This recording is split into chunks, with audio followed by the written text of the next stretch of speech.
আপনারা জানেন ষষ্ঠ উপজেলা পরিষদ নির্বাচনের তৃতীয় ধাপে আগামীকাল এই ভোট গ্রহণ অনুষ্ঠিত হবে সকাল ৮টা থেকে বিকাল ৪টা পর্যন্ত বিরতিহীনভাবে ভোট গ্রহণ হবে সেই বিষয়ে আমরা কথা বলেছি রংপুর জেলা অতিরিক্ত সিনিয়র কর্মকর্তা রবিউল আলম। তিনি আমাদেরকে জানিয়েছেন যে কোথাও কোনো আইনশৃঙ্খলা বাহিনী কোনো সমস্যা দেখলে তারা তাৎক্ষণিক ব্যবস্থা নেবে, কোথাও কোনো অপ্রীতিকর কোনো ঘটনা ঘটবে না। তবে সকাল থেকেই এ পর্যন্ত নির্বাচনী যে সরঞ্জাম সেটি কিন্তু বিতরণ করা হচ্ছে। আপনাদের যদি আমি একটু ক্যামেরায় দেখাই, আপনারা দেখতে পাচ্ছেন যে সকাল থেকেই এ পর্যন্ত যে রংপুর সদর উপজেলার 5টি ইউনিয়নের 61টি কেন্দ্রে ও গঙ্গাচড়া উপজেলার 9টি ইউনিয়নে 101টি কেন্দ্রে এই নির্বাচনী যে সরঞ্জাম সেটি কিন্তু বিতরণ করছেন যে নির্বাচন কর্মকর্তা, তারা ইতিমধ্যেই করছেন। এখানে যে র্যাব, বিজিবি, বিভিন্ন আইনশৃঙ্খলা বাহিনীর কর্মকর্তা, আনসার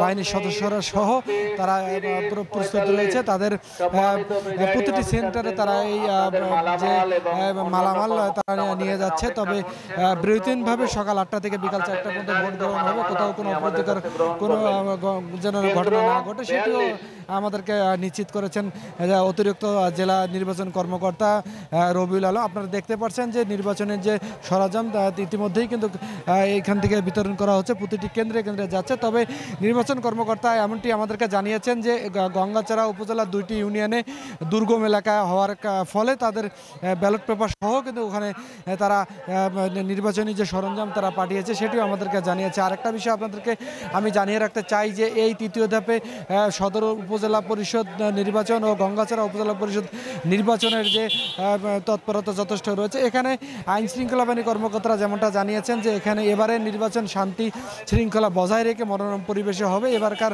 এই তৃতীয় ধাপে নির্বাচন মনোরম পরিবেশে ভোটাররা ভোট দেবেন নির্বিঘ্নে, সেটিও আমাদেরকে জানিয়েছেন। আর এই নির্বাচনকে কেন্দ্র করে যে সদর উপজেলা ও গঙ্গাচড়া উপজেলায় যে আইন শৃঙ্খলা বাহিনী তারা কিন্তু যথেষ্ট তৎপরতা রয়েছে। এখানে কোথাও কোনো অপ্রীতিকর কোনো ঘটনা না ঘটে সেটিও তারা সজাগ রয়েছে বলে ইতিমধ্যে জানিয়েছেন। এই ছিলেন জেলা সিনিয়র অতিরিক্ত নির্বাচন কর্মকর্তার কার্যালয় থেকে আমার কাছে নির্বাচনের সরঞ্জাম বিতরণের সর্বশেষ সংবাদ।